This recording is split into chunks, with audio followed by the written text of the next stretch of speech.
Iran में Netanyahu का खौफ बहुत ज्यादा है, ये बात खामेनेई भी जानते हैं और इसीलिए जब ईरान ने चीन के साथ बहुत बड़ी डील की तैयारी कर ली है।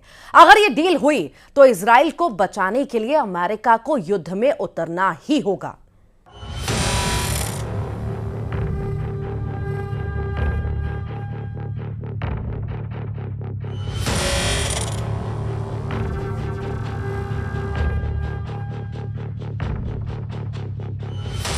ईरान को खत्म करने के लिए ट्रंप का एटमी प्लान एक्टिव हो चुका है।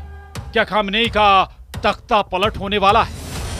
ऐसा हम इसलिए कह रहे हैं क्योंकि 405 दिन से इजराइल 7 फ्रंट पर जंग करने में जुटा है। इस जंग में अगर सबसे ज्यादा खतरनाक और ताकतवर इजराइल का दुश्मन ईरान पर 2 बार भारी पड़ चुका है। इजराइल पर किए गए ईरान के 2 हमलों के बाद इजराइल से लेकर अमेरिका तक खुफिया रिपोर्ट्स में अब ये दावा किया जाने लगा है कि जब तक ईरान के सुप्रीम लीडर 85 साल के अली खामनेई बने रहेंगे तब तक ईरान को हराना इजराइल के लिए नामुमकिन है। यही वजह है कि अब डोनाल्ड ट्रंप ने राष्ट्रपति चुनाव जीतते ही ईरान के खिलाफ अपना एटमी प्लान एक्टिव कर दिया।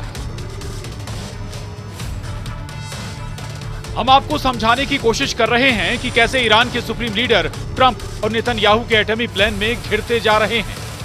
खबर यह है कि अगर ट्रंप और नेतन्याहू मिलकर ईरान के सुप्रीम लीडर को नुकसान पहुंचाने की कोशिश करेंगे तो ट्रंप के करीबी पुतिन बुरी तरह से नाराज हो जाएंगे।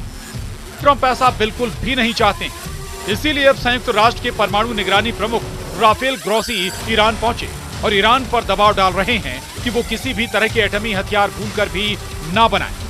इधर ट्रंप और नेतन्याहू पूरी कोशिश में हैं कि अगर ईरान के सुप्रीम लीडर का तख्ता पलट हो जाए तो इससे ना तो पुतिन नाराज हो पाएंगे और ना ही अमेरिका और इजराइल को ईरान पर बड़े हमले करने जरूरी होंगे। यही वजह है कि जहां ईरान में संयुक्त राष्ट्र के परमाणु निगरानी प्रमुख राफेल ग्रोसी ईरान के एटमी हथियारों को तलाश रहे हैं तो वहीं खामनेई के खिलाफ बगावत की पूरी तैयारी हो चुकी है, ऐसे दावे किए जा रहे हैं। कुल मिलाकर ईरान अब खतरे में है। खतरा यह है कि डोनाल्ड ट्रंप का वो खौफनाक प्लान जो ईरान के लिए कयामती साबित हो सकता है। रिपोर्ट्स की माने तो डोनाल्ड ट्रंप ने ऑपरेशन ईरान को मंजूरी दे दी है। बताया जा रहा है कि इसकी कमान इजराइल के प्रधानमंत्री बेंजामिन नेतन्याहू के हाथ में होगी। हमले के अलावा इस बार खामनेई के तख्ता पलट की भी चर्चा है। चुनाव के दौरान ट्रंप ने वादा किया था कि वो मिडिल ईस्ट में चल रहे युद्ध को खत्म करेंगे, लेकिन ऐसा होता नहीं दिख रहा है। जीत के बाद बनी ट्रंप की टीम में ज्यादातर लोग इजराइल की नीतियों के समर्थक हैं। नेतन्याहू भी चाहते हैं कि ईरान के तीसरे हमले से पहले खामनेई को ईरान से हटा दिया जाए ताकि ईरान की तरफ से परमाणु हमले का खतरा खत्म हो जाए। लेकिन इधर ट्रंप के एटमी प्लान पर धमकी देते हुए ईरान के सुप्रीम लीडर अली खामनेई हाथ उठाकर इजराइल पर तीसरी बार बड़ा हमला करने की कस्में खा रहे हैं। ईरान के छात्रों, टॉप कमांडरों, अफसरों के बीच एक बार फिर से इजराइल और अमेरिका को सीधी धमकी देते हुए दिखाई दिए। 85 साल के अली खामनेई का कॉन्फिडेंस देखते ही बन रहा था। सख्त तेवरों के साथ खामनेई ने 2 टूक कहा है कि ईरान, इजराइल और उसका साथ देने वाले अमेरिका के ठिकानों पर हमला जरूर करेगा और इस हमले को दुनिया की कोई भी ताकत रोक नहीं पाएगी। ईरान के सैन्य ठिकानों और 5 नागरिक इजरायली हमले में मारे गए हैं और अब ईरान पर हमले की बारी है। खामनेई ने धमकी देते हुए साफ साफ कहा है कि ईरान इजराइल पर तीसरा बड़ा हमला करने जा रहा है। ईरान के कुछ करने से पहले इजराइल के खास दोस्त बने रहे अमेरिका पर ईरान समर्थित हूती विद्रोहियों ने हमला कर दिया है। यमन के हूती विद्रोहियों ने सोमवार को लाल सागर में 2 अमेरिकी युद्धपोतों को निशाना बनाया। इस दौरान ईरान के समर्थित हूती विद्रोहियों ने युद्धपोतों पर कई मिसाइल और ड्रोन हमले किए। अमेरिकी रक्षा मंत्रालय ने बुधवार को इसकी पुष्टि की। रक्षा मंत्रालय के प्रेस सेक्रेटरी पेट राइडर ने बताया कि युद्धपोतों पर यह हमला लाल सागर में बाब एल मंदेब खाड़ी से गुजरते समय किया गया। मंत्रालय ने बताया कि यूएसएस स्टॉकडेल और यूएसएस स्प्रुअन्स पर हुए इस हमले को नाकाम कर दिया गया। पेट राइडर ने कहा कि हमले के लिए कम से कम 8 drone, 5 anti ship ballistic missile और 3 एंटी शिप क्रूज मिसाइल का इस्तेमाल किया गया था। इजराइल 7 अक्टूबर से ही गाजा पर हमला कर रहा है। इसके जवाब में हूती विद्रोही समंदर में इजराइल के सहयोगी देशों के जहाजों को निशाना बना रहे हैं। सीएनएन के मुताबिक अब तक हूती विद्रोही समंदर में 100 से ज्यादा जहाजों पर हमले कर चुके हैं। वहीं अब तक 2 जहाजों को डुबा चुके हैं। इसमें 4 लोगों की मौत हो गई थी। इसके अलावा संयुक्त राष्ट्र ने अक्टूबर में एक रिपोर्ट जारी कर कहा था कि हूती विद्रोही जहाजों को सुरक्षित तरीके से पास करने के लिए उनसे टैक्स भी वसूल रहे हैं। और अब देखिए इजराइल पर अभी तक का सबसे बड़ा हमला।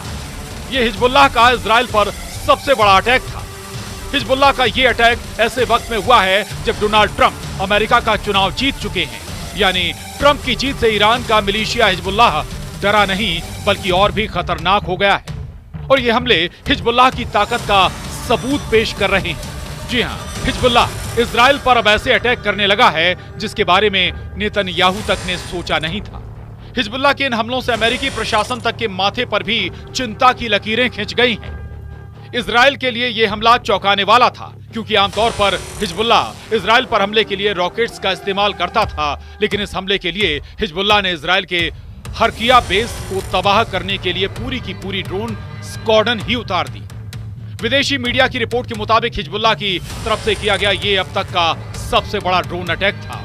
विदेशी मीडिया का यह भी दावा है कि हरकिया बेस पर अटैक के लिए हिजबुल्लाह ने सुसाइड ड्रोन का इस्तेमाल किया था। ये इजराइल के वो सैनिक हैं जो दक्षिणी लेबनान में हिजबुल्लाह को खत्म करने के मकसद से ग्राउंड ऑपरेशन कर रहे थे, लेकिन इन्हें मालूम नहीं था कि दुश्मन ताकतवर हो चुका है और घात लगाकर इन्हीं की ताक में बैठा हुआ है। इजराइल डिफेंस फोर्स को खबर मिली थी कि बॉर्डर पार के गांव में हिजबुल्लाह के लड़ाके छिपे हुए हैं। हिजबुल्लाह के लड़ाकों की तलाश में आईडीएफ के कमांडो काफी भीतर तक घुस गए और तभी हुआ खतरनाक हमला। अब सवाल उठता है कि ईरान की तरफ से दी जा रही हमले की तीसरी धमकी, हूती विद्रोहियों के हमले और हिजबुल्लाह के इतने बड़े हमले से इजराइल और अमेरिका इतने ज्यादा खौफ में क्यों है? ईरान की ये मिसाइल सुनामी इस वीडियो में जॉर्डन के ऊपर से गुजर रही है। वीडियो में दावा किया गया है कि ईरान ने 200 नहीं बल्कि 200 से कहीं ज्यादा मिसाइलों से इजराइल पर हमला किया था। ईरान की इस मिसाइल सुनामी ने इजराइल के आयरन डोम एरो सिस्टम को नाकाम साबित कर दिया था। लगभग 25 से ज्यादा बैलिस्टिक मिसाइलों ने इजराइल के 3 सैन्य ठिकानों और मोसाद के हेडक्वार्टर के पास भारी तबाही मचाई थी। वहीं ईरान की धमकी के बाद से इजरायली वायुसेना पूरी तरह से अलर्ट मोड में आ चुकी है। खबरों के मुताबिक लगभग 200 लड़ाकू विमान इजराइल के तैयार हो चुके हैं, जो ईरान के हवाई हमलों से मुकाबला करेंगे और ईरान के हमले के तुरंत बाद हमला करेंगे। ऐसा कहा जा रहा है कि इस बार अगर ईरान तीसरी बार इजराइल पर बड़ा हमला करता है तो इजरायली वायुसेना ईरान पर हमला करने में जरा भी देरी नहीं लगाएगी। पिछली बार इजराइल 1 अक्टूबर का बदला ईरान से 25 दिन बाद 26 अक्टूबर को ले पाया था, लेकिन इस बार कहा जा रहा है कि इजरायली वायुसेना हमला होते ही ईरान पर बहुत बड़ा हमला करेगा।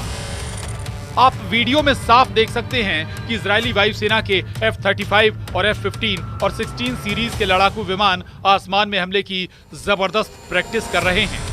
इजरायली वायुसेना ने अपने सबसे घातक और एडवांस लड़ाकू विमानों से दोबारा हमले की तैयारी कर रही है। अब ऐसे हालात में क्या ट्रंप ईरान पर सीधा हमला करेंगे या वाकई में नेतन्याहू और ट्रंप ईरान को हरा पाएंगे? ये वो सवाल हैं जिसका जवाब 20 जनवरी 2025 से पहले नहीं मिल पाएगा, जब ट्रंप राष्ट्रपति पद की शपथ लेंगे। उसके बाद पता चलेगा कि वो ईरान से कैसे बदला लेते हैं। Bureau report, news 18।